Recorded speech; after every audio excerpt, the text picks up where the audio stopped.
Okay, today we're going to draw a dinosaur. We're going to start by drawing a big wavy back line, like this.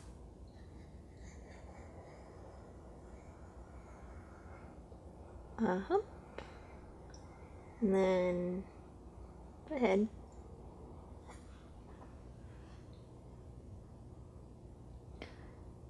Kind of looks like a big hill that slopes down at the front.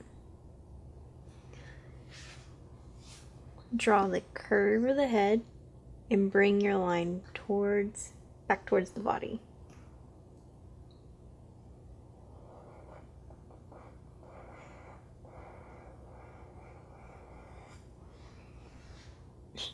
At this point, it kind of looks like a gourd. Okay, next step is to draw the face. And I'm just going to draw a little dot for the eye. And then a curve for a smiley.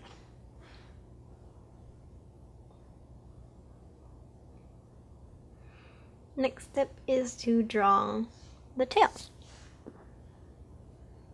I'm going to make a curved tail that goes out and back in towards the body. Kind of like a hook shape.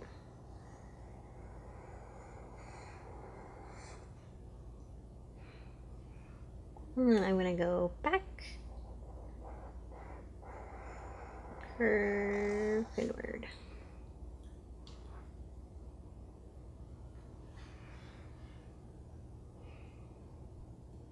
Next, I'm going to draw two legs, and these are the legs that are closest to us.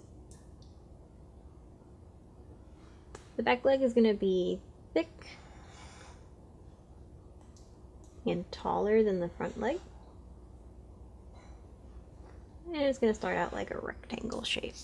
So draw two lines coming downward, and then spiky zigzag lines for the foot. And since I'm here, I'm going to connect my tail to like the underbelly underneath the back leg. The other leg that's closest to us is the front one. And this one I'm going to decide to do bent. So I'm going to make two lines. They're bent at like a V shape, a very wide V.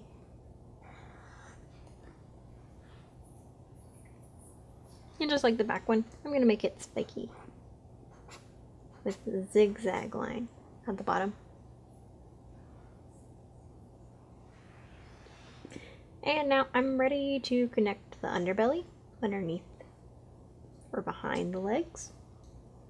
So just make a line that kind of lines up with that. Make sure not to draw over your legs. That's the belly. And the chest goes up to the neck. And we're almost done with our dinosaur drawing. But to make it more interesting or like have a better perspective, we're going to put the legs that are on the opposite side of the dinosaur. And it's just going to look like the front legs, but next to it. So take your Sharpie, move it over, or your pencil in this case. Draw a line. And zigzag line across. So you got your two back legs now. And the other front leg, I'm going to draw it similar to the first one. Zigzag line. Okay.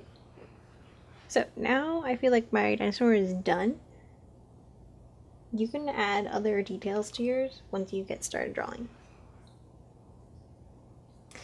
From the book, I'm thinking about doing a background that is a city. So I'm going to draw buildings in the back. I'm going to draw a little road that goes across. And you can probably see my line drawing right now.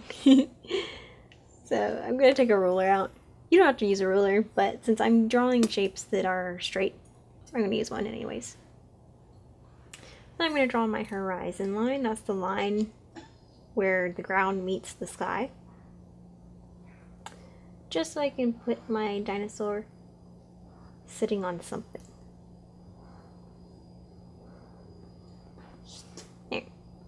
Now he's standing on ground. I'm going to add in a little road.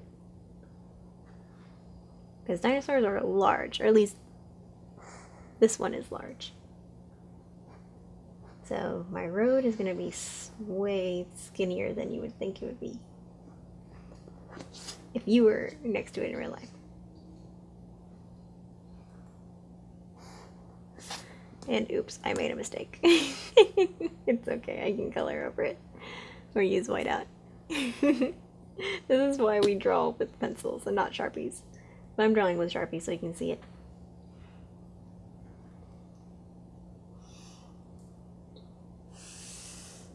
This is the bottom of my road. And I'm going to add some dash lines so you can see better that it's a road.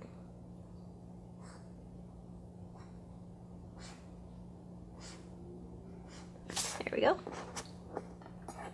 And since I said my dinosaurs in a city, I'm drawing some buildings. These are just going to be like rectangle-like shapes.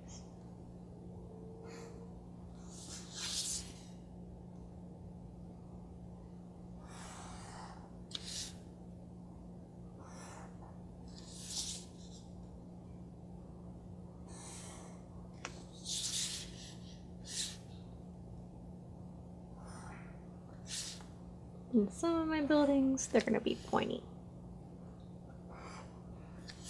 I don't know if you've ever been to Dallas, but some of the buildings there, they go to a point.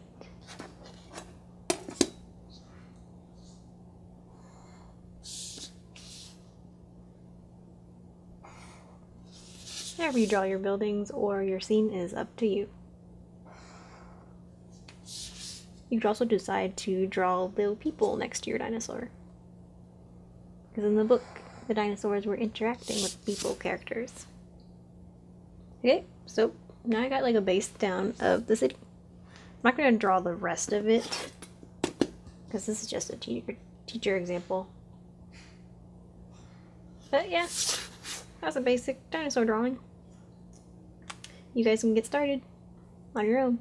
Make sure to have lots of details.